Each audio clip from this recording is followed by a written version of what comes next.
I think we both know this isn't working anymore, David said, not even looking up from his phone as he delivered the words that would shatter our 15-year marriage. I stood in our kitchen, my kitchen, the one I designed myself when we renovated last year, gripping the counter to stay upright. Because of her? He finally looked up, his expression a practiced mask of false sympathy. Amanda and I. It just happened, Elizabeth. These things happen. These things happen. As if falling in love with your 25-year-old secretary was as inevitable as rain or taxes. As if throwing away 15 years of marriage was as simple as missing a lunch meeting. How long? My voice sounded strange to my own ears, distant and hollow. Does it matter? It matters to me. He sighed, the same exasperated sigh he used when explaining simple concepts to people he considered beneath him. 6 months, but it's not about the time, Elizabeth. Amanda and I, we connect on a different level. She understands me. I almost laughed. Amanda understood him. Amanda, who'd been his secretary for barely a year. I'd supported him through law school, working 2 jobs so he could focus on his studies. I'd helped him build his law practice from nothing, spending countless nights reviewing contracts and organizing client files. She's half your age, I said quietly. Age is just a number.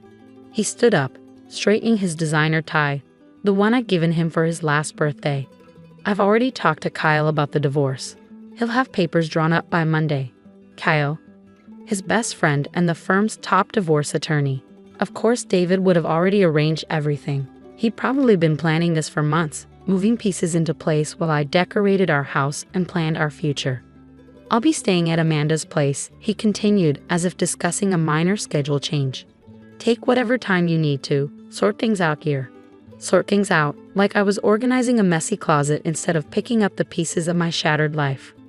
One question, I said as he turned to leave. Was I ever enough?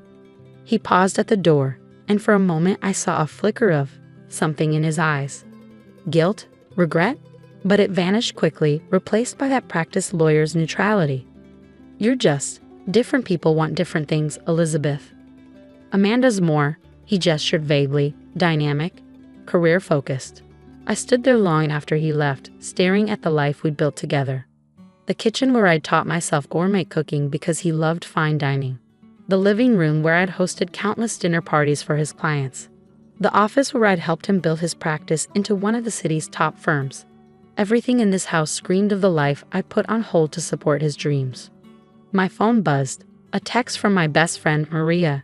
Girls' night still on for tomorrow? I stared at the message, tears finally spilling over. How could I tell her? How could I admit that while I'd been planning dinner parties and redecorating our house, my husband had been falling in love with his secretary? Rain check, I typed back. Something's come up. The next few days passed in a blur. Kyle's office sent over the divorce papers, complete with a post-it note suggesting I review and sign quickly to expedite the process. David had already signed his copies. I sat at our dining room table, my dining room table now, according to the proposed settlement, reading through the documents. 15 years of marriage reduced to 48 pages of legal jargon. That's when I saw it. Buried in the division of assets was a clause about David's law firm. Husband retains full ownership and control of Morgan and Associates legal services, including all client relationships and business assets. I remembered the nights I'd spent building their first client database. The weekends sacrificed to organize client files. The relationships I cultivated through all those dinner parties. I don't think so, David, I whispered, reaching for my phone. I called Patricia Chen, a lawyer I'd met at one of those countless networking events. Unlike David's country club friends, Patricia had worked her way up from nothing. She'd built her own practice while raising 3 kids as a single mother. Elizabeth? She sounded surprised to hear from me. Everything okay? I need a divorce lawyer, I said. Someone who isn't afraid to go up against Morgan and Associates. Silence for a moment. Then, come to my office. Now. Patricia's office was nothing like David's sleek, modern workspace. Her desk was cluttered with family photos and case files, and her walls displayed her children's artwork alongside her law degrees. He's trying to screw you, she said bluntly, reviewing the divorce papers. This clause about the firm, it's not just about the business, it's about silencing you. making sure you can't compete with him. Can he do that? She smiled, a predatory gleam in her eye. Not if we play this right. Tell me something.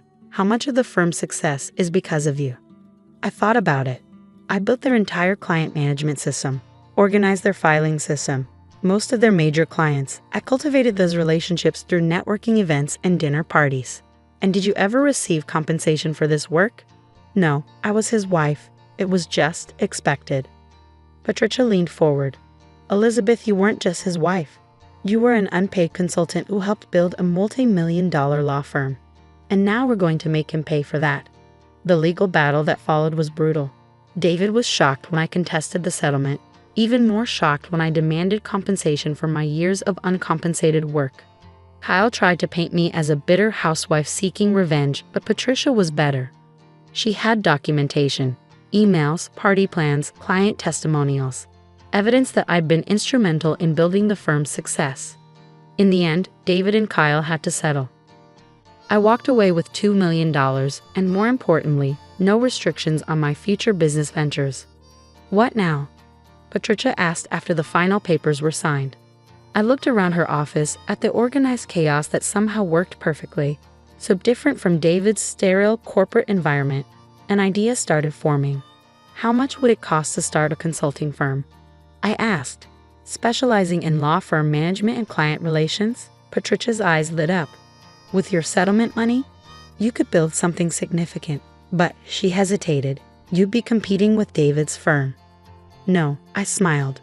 I'd be building something better. That night, I sat in my home office, no qualifiers needed, and started planning. I'd spent 15 years supporting someone else's dreams. Now it was time to chase my own. I called Maria. Remember when we talked about starting a business together back in college? The management consulting thing. God, that feels like a lifetime ago. What if it wasn't too late? Silence then. I just quit my job last week. Been too scared to tell anyone. I laughed. Perfect timing. Maria had an MBA and years of corporate consulting experience. I had intimate knowledge of law firm operations and a robust network of contacts. Together, we had everything we needed to start something extraordinary. 6 months later, Wilson and Rodriguez Consulting opened its doors. We specialized in helping law firms streamline their operations and improve client relations. Our first client? A small firm run by 3 female partners who left one of the city's biggest practices to start their own venture. Within 2 years, we'd grown from just Maria and me to a team of 15. Our reputation spread through the legal community. We were the ones to call when you needed to modernize your practice, improve client retention, or completely overhaul your operations.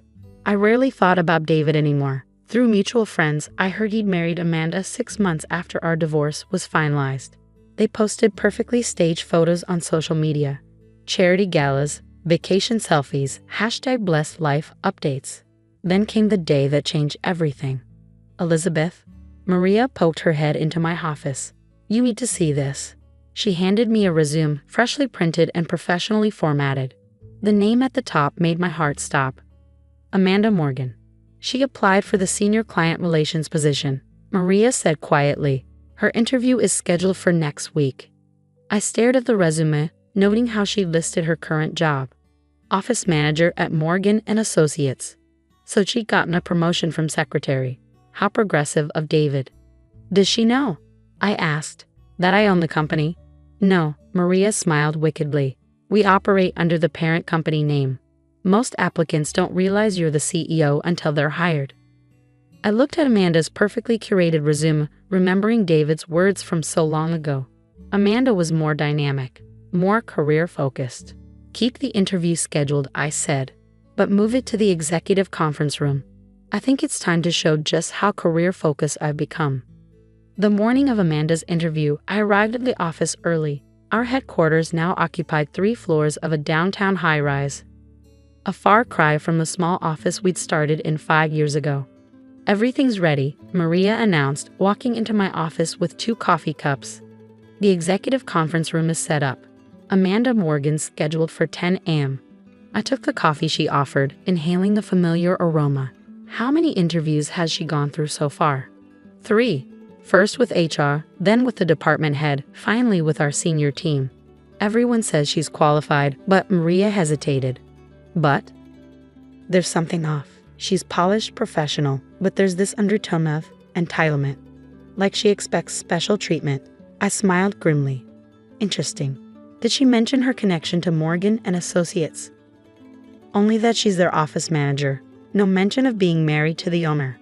I checked my watch. 9:45 a.m. Time to prepare for our meeting. The executive conference room was our most impressive space. Floor-to-ceiling windows offering spectacular city views. A massive mahogany table and state-of-the-art technology built into every surface. We usually reserved it for major client meetings. I settled into my chair at the head of the table, reviewing Amanda's file one last time. 10 years had clearly been good to her career. She'd risen from secretary to office manager, earned a business degree through night classes, built an impressive resume. At exactly 10 a.m., my assistant's voice came through the intercom. Ms. Morgan is here for her interview. Send her in. The door opened and Amanda walked in confidently, dressed in an expensive suit that probably cost more than my first car. She looked older than I remembered. No longer the wide-eyed secretary in her 20s, but a polished professional in her mid-30s. She stopped short when she saw me, her perfectly maintained composure cracking for just a moment. Elizabeth? I smiled professionally. Please have a seat, Ms. Morgan. Or do you prefer to go by Mrs. Morgan now? She sank into the chair across from me, her face pale. I didn't know you owned Phoenix Global Partners. I supplied the name of our parent company. Yes, we tend to keep that quiet. Helps us evaluate candidates more objectively. She swallowed hard, gathering herself. If this is some kind of revenge play. Revenge? I raised an eyebrow. Ms. Morgan, this is a job interview. You applied for a senior position at my company. Did you expect special treatment because of our history? Of course not, she said quickly. I'm here because I'm qualified. Are you? I opened her file. Let's discuss your qualifications. What followed was the most thorough interview of Amanda Morgan's life. I questioned every aspect of her experience, challenged every accomplishment, probed every skill she claimed to possess. Not out of spite, but because I needed her to understand something fundamental. Your client retention strategies at Morgan and Associates, I said, reviewing her notes. They're remarkably similar to the system I implemented there 15 years ago. She shifted uncomfortably. We've modified the system over time. Have you? Because according to our research, your firm's client retention rate has dropped 15% in the past 3 years, ever since you took over as office manager. The market has changed, she defended. Competition is fiercer.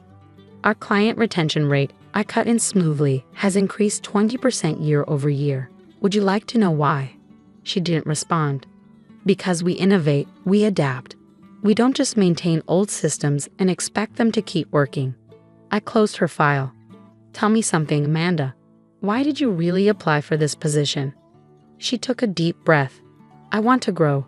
To prove myself. Morgan and Associates is limited. Limited? I almost laughed. You mean David won't give you any more promotions? A flash of anger crossed her face. This isn't about David.